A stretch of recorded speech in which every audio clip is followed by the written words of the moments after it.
Hello, everyone. This is Fred Cook coming to you from Los Angeles. I wish I was there with you in person, but this is the next best thing. I'm here to present the research that we do at the USC Center for Public Relations. This year, the Global Communications Report is about the future of corporate activism. And as many of you know, we do a global survey every year about some aspect of the public relations industry, and we talk to about 1,000 PR professionals, both in-house and in agency, all around the world, asking them what they think about the future, where we're headed, and what they see as the purpose of PR. And every year we talk about interesting topics like media, ethics, technology, and we find out interesting things and that are applicable to our field. But this year, I think we found something that is very core to the future of our profession, and I'm excited to share it with you today. And I'm going to begin by just simply saying that this notion of activism is becoming a problem globally. When we ask public relations professionals what the top risks for their companies were in the coming year, they listed political instability and societal discord as 2 of the 10. These are new to this list, and they're included with climate change, the economy, cybersecurity. So the problems with society and politics have become just as important as natural disasters to corporations. When we asked them specifically about the topic of polarization, they also said that that was a problem. 77% said it was either a great deal or a moderate amount of problem for them in their organizations. So why is that? We asked them, what are the reasons polarization is a problem? And many of them said it alienates customers, it alienates employees, and it makes it difficult to speak out about the issues that are important to our company. But the number one reason was, and this is mainly in the United States right now, but I think it applies to everyone, is that it's bad for the country, which is bad for our company. So there are a number of reasons why polarization is a problem for companies, not the least of which it makes management very reluctant to speak out on any topic because they're afraid of the reaction from the public or the politicians. So we also ask the PR people, who creates polarization? And they said both sides. And this is again in the United States, both the right and the left contribute to polarization. And this is the correct answer because in our polarization index, we see it is both the right and the left that contribute to this overall divide. Sometimes equally, sometimes different on different issues. And I'll show you a little bit more about that in the future. So if both sides are creating it, who on both sides are creating polarization? And the answer is complicated, but at first it is partisan media outlets that are building their ratings by delivering partisan news, either on the left or on the right. Secondly, politicians and political strategists. People are using this news to build voting blocks, to increase fundraising, and to gain popularity. And they're doing this with social media platforms. And that is how our polarization index works. It measures the stories from the media and how they are shared by influential people on social media. So much of this polarization that we're experiencing is manufactured. It's manufactured by people who benefit from conflict, either in ratings or in fundraising or in votes. And when we ask in the United States, which news outlets were the most polarizing, not surprisingly, it's Fox News by an overwhelming majority, and they are obviously on the right side of the equation. But there are also media outlets like CNN and MSNBC who are on the left that do also contribute to this polarized media universe. And Fox, not surprisingly, has the largest share of viewers, and they are the most polarized. So that, I think, tells you something in and of itself. When we ask about online platforms, it was primarily Facebook and Twitter. Those are the two that are contributing the most. It's where these stories from the media are shared most often and create these echo chambers inside the social media platforms of people who are like-minded views that share stories that reinforce their existing perceptions. And that is how polarization is manifested, and that is why it continues over time, because it is being created and reinforced on social media. So the next question we ask them is, well, if this is a problem, can business actually be a solution? And surprisingly to me, 85% of public relations people, both in agencies and outside, in-house, believe that business can be a solution to this problem of social discord. When we asked students, almost 100%, 96% said they thought business could be a solution. So why do they think business can be a solution to this very complex problem? One is because business has a powerful platform. They have a big megaphone to speak from, and that's important in any conversation. Secondly, they have a vested interest in society. It is better for their business if society gets along, if it's harmonious and things are working well. And they're also responsible for a lot of employees.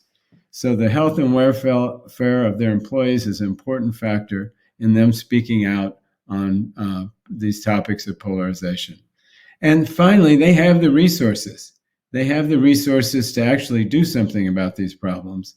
And that's why I think a lot of business leaders feel it's their responsibility to join in this conversation.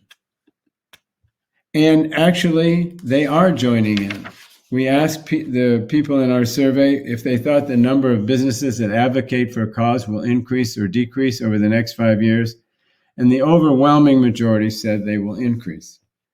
So you ask the question again, why are more companies joining into these polarized conversations? And the reason is sometimes it is to attract talent, if you look halfway down the chart, to enhance brand reputation, to answer what the consumers are asking them to do. Those things are all important. The employees in particular, consumers, and also to attract younger people who are interested in the company's values.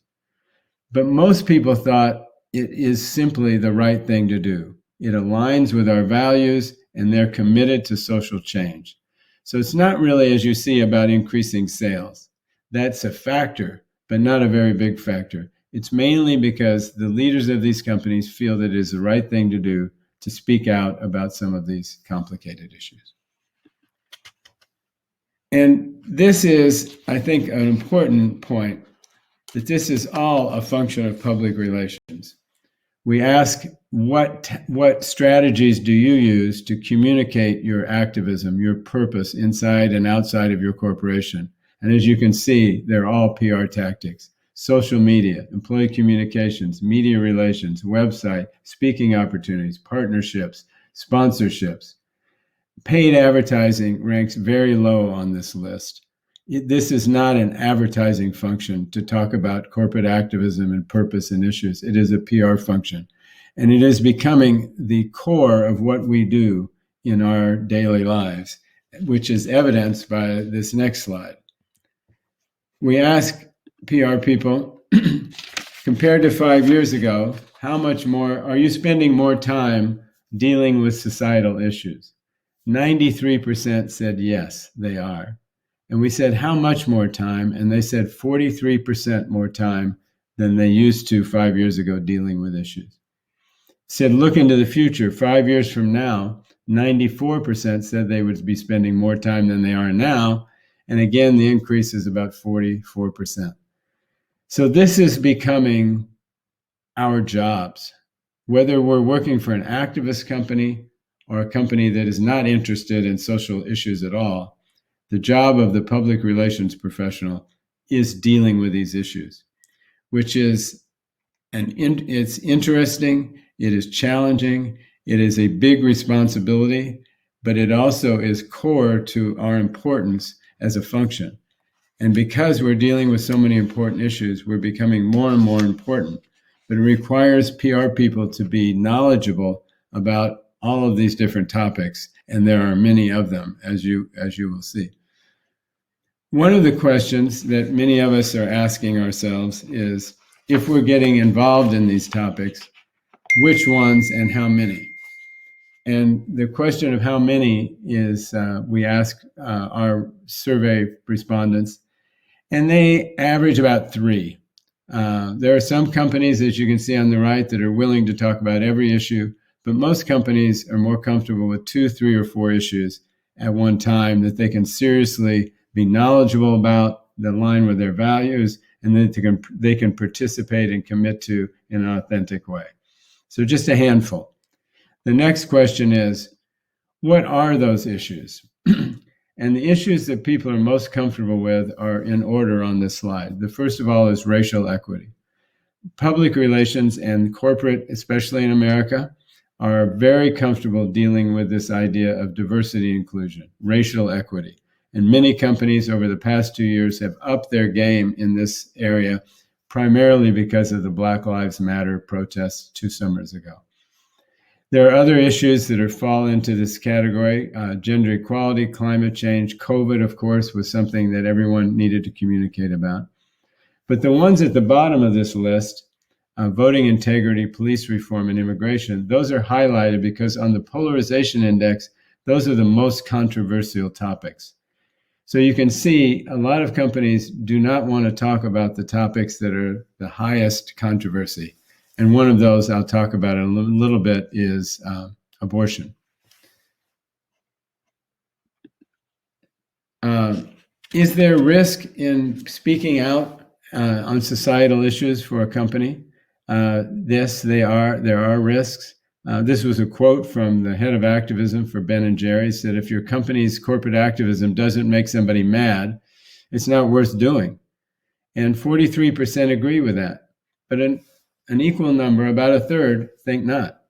So there are a lot of people in our profession who do not think it is business's place to be communicating about societal issues, especially the controversial. They would prefer not to. But what I believe is they're going to have a harder time doing that in the future because the demands are increasing across the board. So it's not a universal agreement that this is the way to go, but it seems to me to be inevitable that that's what's happening. And communicating in this way is quite complex. We ask people, what are the keys to communicating your purpose?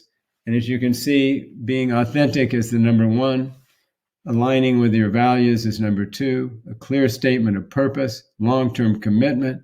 It should be relevant to customers, to employees, and there should be a call to action. So this is simply not just sending out a statement about a topic. This is actually engaging full on in that issue in a meaningful way that will mean something not only to your employees, to your consumers, and it comes with some element of action. So these communicating around these topics is a big job for public relations professionals, and every topic is different. And these topics, as I will show you in a minute, evolve over time. They change. So you have to be on top of what's happening in public opinion on each particular topic. But this is very relevant to, polarization is very relevant to PR people. We ask if are you considering, when you announce a policy or an idea or an opinion, are you taking polarization into consideration? And the majority are.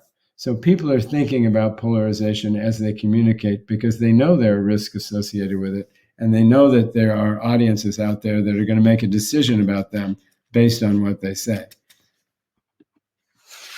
And knowing that they have to take polarization into consideration, we said, well, do you have the information necessary to make these important decisions? And only slightly more than half said yes. About a third says no. So we're working a lot of times with gut instinct in this area of trying to decide what is the right thing for us to say on a particular topic without having the right information. And that's exactly why at USC we developed the polarization index 18 months ago. And I presented this to this group last year. And we just recently released a 6-month update. So this is the data, the most recent quarter, and it shows 18 months of polarization in the United States. And these are the top most polarized topics. And they have changed over the last 6 months, although the overall level of polarization remains about the same at a very high level. The topics that contribute to it have shifted over the past 6 months. However, immigration is still the number one most polarizing topic. And as you can see from this chart, it is largely driven by engagement on social media by the right. That's why it's way over. That's a unilateral polarization. It's driven by the right. Many of the other ones are driven by the left. And that is what I talked about earlier. They're not all issues are balanced, but both sides are contributing to polarization. Some of the new topics on this list that have moved way up, abortion, as you can see, is number 3 now. It was down in number 7 before. And that is due to all the new abortion laws and the recent consideration in the Supreme Court of Roe versus Wade. I think we're going to see that continue to be more polarizing in the US than ever before. LGBTQ rights are also moving up this list, primarily due to the Don't Say Gay laws in Florida, which have caused a lot of problems for the Walt Disney Company that is based there. The COVID-19 vaccine remains polarizing, even though the pandemic seems to be on the decline. The conversation about the vaccine is still one that there's large disagreement about, its efficacy and the mandates around it. And we also see that the Capitol insurrection is highly polarizing, mainly on the left, because of the investigations by the Democratic Congress and the replaying of those investigations in the media. So as you can see from this, these issues shift over time. And these are all topics that most PR people that work for corporations have to be on top of, even though they may not be speaking about a specific one. And in our index, which you can find at thepolarizationindex.com, we speak about these issues. We show some of the media that's being shared, and we also give recommendations on how corporations should engage on these topics. But the research is expanding. As I said before, people don't have all the information they need, but they're getting more of it from places like USC, analyzing social media, monitoring the media, listening to their employees, talking to policy experts. The one thing that was interesting to us is that the number of people who are engaging with activist groups has increased. In the beginning, when we did this survey 3 years ago, only 14% of corporate public relations people worked with activist groups. That number is now tripled to almost 45%. So we're encouraged that people are reaching out to the experts that are involved in these topics to gain authenticity and to make sure that what they're saying and doing is on target. And the expertise is deepening. We ask in an agency or in a house, do you have someone or a team of people dedicated to social activism, corporate activism? And almost 60% of the people in agencies do. These are departments that advise their clients on all these issues. And in-house, about a third of the people that responded to our survey said that they also have individuals or departments that are dedicated to dealing with these societal issues.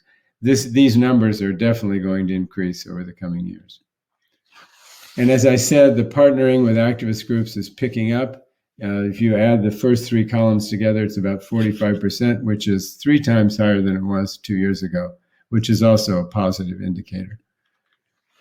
But management can be resistant to this, as we talked about earlier. We asked both agencies and in-house whether they have experienced some resistance to purpose-driven marketing or campaigns about social issues. 45% of the people in-house said yes, and 60% of agencies said yes. So not, as I said earlier, not everyone in senior management feels positive about this new development. Many of them would like to avoid dealing with these topics and just go on about their business. But as I said, that's getting tougher to do. And CEOs are often the people that make these decisions. We ask corporations on the left, in-house, is your CEO engaging? About 36% said that they were very proactive. Another third said they're moderately proactive. And then roughly the same amount said not at all. So we only have about a third of the CEOs right now who are willing and proactively speaking out about issues. On the PR agency side, the CEOs are more proactive, but as you know, the CEOs of public relations firms don't really have the same platform as corporate CEOs, so their voice is not as heard as loudly. But so we're going to see, I think, more CEOs, whether they want to or not, speaking out in the future about some of these issues. But brands are responding. More and more brands are getting involved in corporate activism in one way or another. And we asked the PR people to rank the brands that they thought were doing it the best. And up in the corner, you will see that Patagonia and Ben & Jerry's are two of the most respected corporate activist brands. They have been doing this the longest, and they have the most experience at doing at activism. We had a panel when we released this research at USC, and we had representatives from both of those companies on that panel, along with Lyft and Rare Beauty. And they were talked about their history as activism and how they've learned how to do this over the years. So now when they speak out about a topic, not only do they have the experience to sort of get it right, they also have the credibility in the in the marketplace for people to expect them to do that. And as you go down the list, you see more and more companies that are getting engaged with purpose-driven campaigns that are they think are beneficial to their brands. And why are those people thinking they're beneficial? The benefits certainly outweigh the consequences. Most people thought that it was good for their brand reputation to speak out and be more active as a corporation. Many thought it was good for employee morale. As I said before, employees are driving this activity a lot. And it also is a great way to attract employees. As a professor at a university, I know how important corporate values are to students who are trying to choose where to work and what field to work in. And they evaluate a company based on their profile on a lot of these issues. It's sort of a litmus test for where they want to work. It also attracts new consumers. There are a lot of consumers, especially the younger ones, who are buying products from companies that agree with their values. And some companies like Rare Beauty, which is Selena Gomez's cosmetics company, they build social activism into the core of their company from the beginning. In her case, it's mental health. But everything they did from the beginning when they formed this company was about mental health, including donating a portion of their proceeds to that cause. So there are companies, bigger companies that are getting into this space, and there are younger new companies that are starting out building their brands based on social activism, because they know that that's important to their audience. And so that's sort of the landscape that we're dealing in right now. And I will tell you that a few things. One is you can download this report at annenburg.usc.edu GCR. It's at our website, the Center for Public Relations at Annenburg. You can download the new update of the polarization index at thepolarizationindex.com. But I'd just like to wrap up with a few comments. Whether we like it or not, corporate activism is our future. Whether we work in the United States or in Germany or in Asia, this is where we're going to spend most of our time now and in the future.